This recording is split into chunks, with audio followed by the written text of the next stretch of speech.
Hi everyone, good morning. It's nice to be with you all today. It's such a privilege to be able to share what God has done in our life with my wife.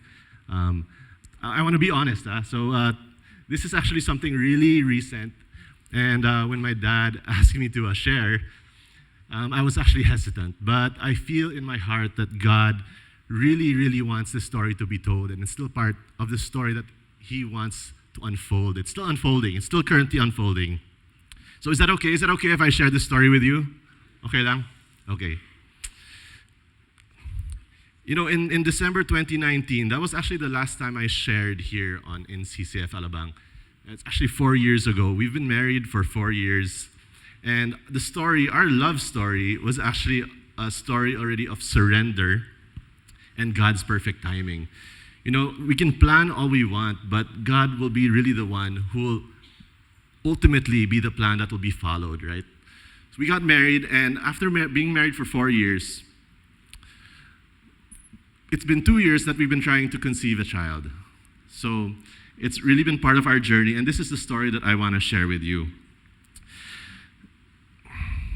For the last 2 years, Rhea and I have been trying to conceive a child. This was really one of the biggest goals and dreams in our marriage. We really seek the help of professionals, doctors, worked on our health, we prayed.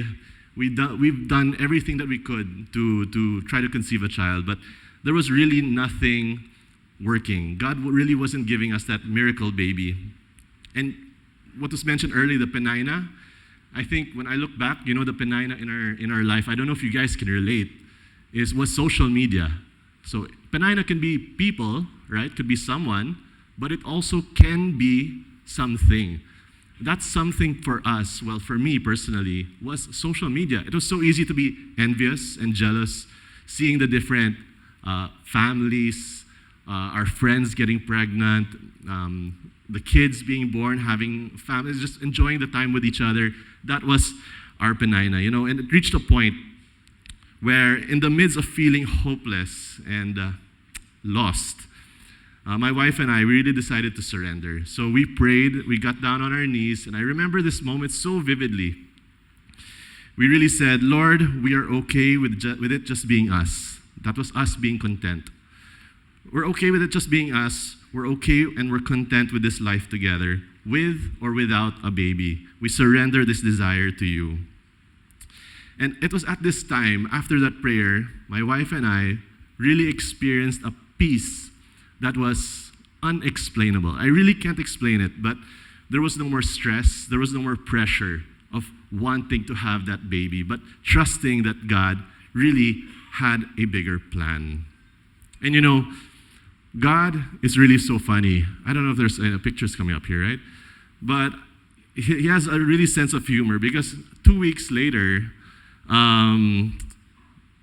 we got pregnant. So,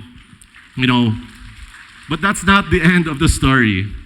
We were finally pregnant, and I remember so clearly at this moment, we did, the very first thing we did was we decided to pray and dedicate this pregnancy and the baby to the Lord. We said, Lord, we trust you, we love you through this new season in our life, and we dedicate this baby to you.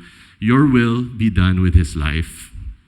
So this was 6 months ago, and the journey of a pregnancy, normally the first trimester is the most sensitive, the most challenging part, and by God's grace, we were able to get past those 3 months, the first trimester, and we entered our second trimester. God was with us. We were excited. We were making plans.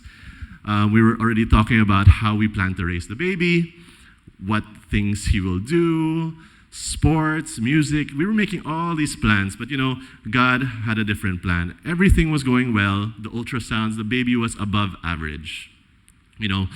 But just last week, 6 months into our pregnancy, Rhea woke up and she told me, I don't feel the baby anymore. And I told her, I said, maybe it's just something not out of the ordinary. He's just being quiet. He's taking a nap. So we took that moment and we're like, okay, we just relaxed. And throughout the day, it still persisted. And in the afternoon, she again told me, I still don't feel the baby. This was when we reached out to our doctor, and she immediately told us, please rush to the delivery room, and we need to do something. So when we arrived there, Rhea had her ultrasound, but at this point, they could not anymore detect the heartbeat. So we discovered later that this was a result of his umbilical cord being twisted so much that there was no more blood going through, and it was really a situation that was out of our control. Our doctor even said this is a very rare case. In her 25 years, she's only experienced this 4 times. But God was still in the midst of this entire ordeal that we were going through. Of course, it was devastating news, but from being so excited to suddenly being so devastated, it was a moment where my wife and we felt a little lost, but I can say that God was still with us. We really felt His presence. As painful as the news was, we had to take the next steps for cases like this. And I'd really just want to take the moment to admire my wife, because I know what she went through. And it takes someone with a strong heart, strong mind, and a very strong faith to go through what she was able to go through. Rhea still had to go through a normal delivery. Our biggest prayer during this time was that God would allow a very safe and easy delivery for her, and that at the end of the delivery, there would be more peace. That was really all that we were asking for. As you can see, my wife is still very much smiling. While we were in the room, she was able to deliver, and by God's grace, all our prayers before the delivery was answered. No complications, no problems, and there was peace. While we were in the recovery room, we actually looked at each other, we smiled, and we said, "Do you feel that?" And then we both just agreed, we feel at peace, right? And then there was just silence and a good time. What the blessing was for us, we got to spend an hour with our baby, Santi. He was in our room with us. We were even laughing at how his feet were just as flat as mine. It was a bittersweet moment. We were comparing his hands, his ears, other body parts, arguing which one came from who. And we were also joking and really cherishing this moment with our baby. God was really in the presence with us during this time. We even took a few handprints and footprints to remember him by. As much as we really prayed for things to be a different situation, to go a different direction, God's plan was something else. He really knows best. And you might ask me, what is best about this situation, right? Why losing your son? How is that good? And my honest answer to you today is, I don't know. I don't know what's the best about it. I don't know yet. Because I know that God is still working in this story, and it will eventually be revealed to us why this all happened. This is where our faith gets tested. We don't know the answers, but we have a faith that we can hold on to. And it says in Hebrews 11, "Now faith is the substance of things hoped for, the evidence of things not seen." I may not see the purpose of why God decided to take our baby Santi's life this early, but I will choose to have faith and trust that God will deliver us from this. As I've mentioned earlier, we've gone through so many different storms, but in each storm, God has delivered us and has been faithful. There is no chance for Him to not even try to not deliver you. He will be there with you. Last Sunday, we cremated our baby, and this was something I could never imagine us doing. And normally it's the other way around, right? But by God's grace, it was something we were able to overcome. But one thing I learned about this boy's life is I never really valued life as much till I had him. And now I understand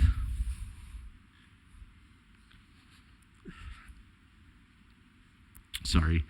Now I understand the meaning of what dedication means. I would attend so many child dedications, house dedications, but there's really something when you experience what dedication really means, right? And this is what I experienced and what I learned.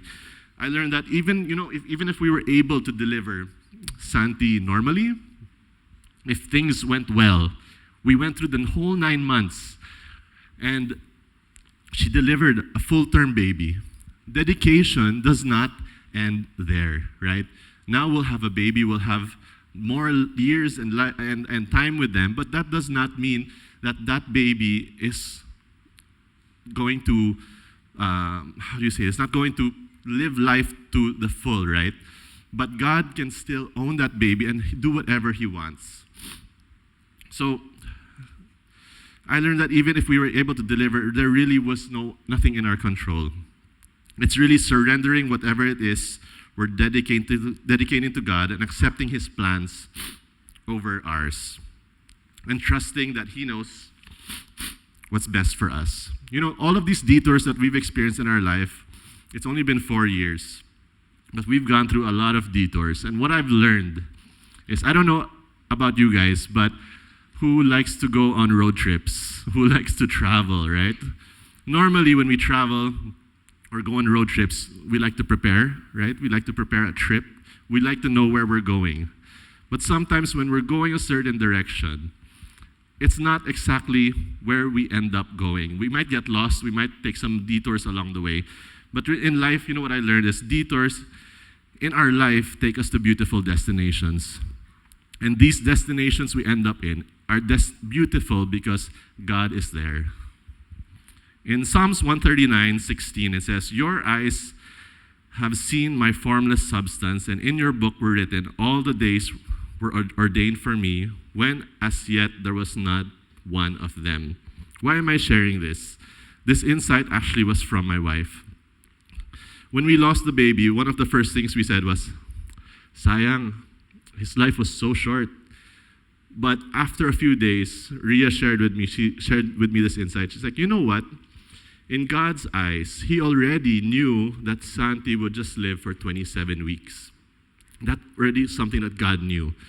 And in the life of other people who are blessed to live to 90, 100, right? These are the days that God planned for them. But if you put these two lives side by side, a baby who lived for 27 weeks and someone who lived till 90, what's common about that is that they still lived life for their purpose and what God intended for them. So, I just want to say that we rejoice in what God has done, and we look forward to the next thing that will happen to us in this season. It's been a wild ride, but we're here today, and we were so thankful for that.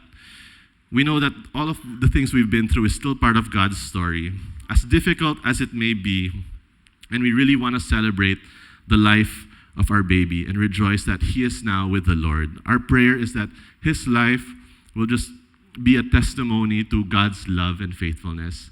So no matter what you're going through, no matter what you're facing, whether it be financial problems, health problems, or something similar to our case, I know there are so many things we could be going through. Just don't give up on God and know that He is faithful and He will see you through. After all of this, I can really say with my whole heart, and I think I speak for my wife as well, that God is so, so good and that we can still continue to praise His name. Thank you.